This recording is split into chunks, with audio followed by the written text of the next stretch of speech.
Hi hello ನಮಸ್ಕಾರ. ನಾನಿವತ್ತು ನಿಮಗೆ ಅದ್ಭುತವಾದಂಥ 3 ಸಿನಿಮಾಗಳನ್ನ ಸಜೆಸ್ಟ್ ಮಾಡ್ತೀನಿ. ನೋಡಲೇಬೇಕಾದಂತಹ ಸಿನಿಮಾಗಳು. 3 ಕೂಡ ಫಾರಿನ್ ಲ್ಯಾಂಗ್ವೇಜ್ ಸಿನಿಮಾಗಳು, ಅಂದರೆ ನಾನ್ ಹಾಲಿವುಡ್ ಸಿನಿಮಾಗಳು. ಮೊದಲನೇದಾಗಿ number 1 city of god. City of god ಯಾಕೆ ನೋಡಬೇಕು ಅಂತಂದರೆ ಆ ಚಿತ್ರದಲ್ಲಿನ ನಿರೂಪಣೆ ಮತ್ತು ಎಡಿಟಿಂಗ್ ಪ್ಯಾಟ್ರನ್ ನೋಡೋಕ್ಕೋಸ್ಕರ. ಯಾಕಂದರೆ ಇಡೀ ಸಿನಿಮಾ ಶರವೇಗದಲ್ಲಿ ಓಡುತ್ತೆ, ಆ ಥರ ಇದೆ. ಚಕ ಚಕ ಚಕ ಅಂತ ದೃಶ್ಯಗಳು ಹೋಗ್ತಾ ಇರ್ತವೆ.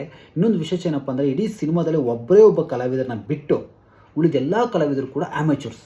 ಅಂದರೆ ಯಾವುದೇ ರೀತಿ ತೆರೆ ಮೇಲೆ ಏನೂ ಅಭಿನಯ ನಾಟಕ ಏನೂ ಮಾಡದೇ ಇರುವಂತಹ ವ್ಯಕ್ತಿಗಳನ್ನ ಕರ್ಕೊಂಡು ಬಂದು ಈ ಸಿನಿಮಾದ ಆ್ಯಕ್ಟ್ ಮಾಡಿಸಿದರೆ, ಬಟ್ ಸಿನಿಮಾ ನೋಡಿದಾಗ ನಿಮಗೆಲ್ಲೂ ಅದು ಕಾಣಿಸೋದಿಲ್ಲ. ಇದು ಬ್ರೆಜಿಲ್ ದೇಶದ ಸಿನಿಮಾ. ಇನ್ನು ಎರಡನೇದಾಗಿ ಎ ಸೆಪರೇಷನ್. ಇದು ಅಸ್ಕರ್ ಫರ್ಹಾದಿ ನಿರ್ದೇಶನದ ಸಿನಿಮಾ. ಇದು ಒಂದು ಡೈವರ್ ಸುತ್ತಮುತ್ತ ನಡೆಯುವಂತಹ ಕಥಾನಕ.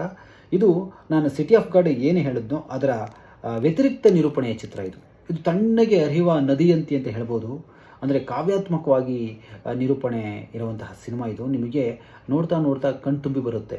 ಯಾವುದೇ ಧಾವಂತ ಇಲ್ಲದೆ ಕಣ್ಣು ಮುಂದೆ ನಡೀತಾ ಇದೆಯೋ ಅನ್ನೋ ಒಂದು ಫೀಲ್ ಕೊಡುವಂತಹ ಸಿನಿಮಾ ಇದು.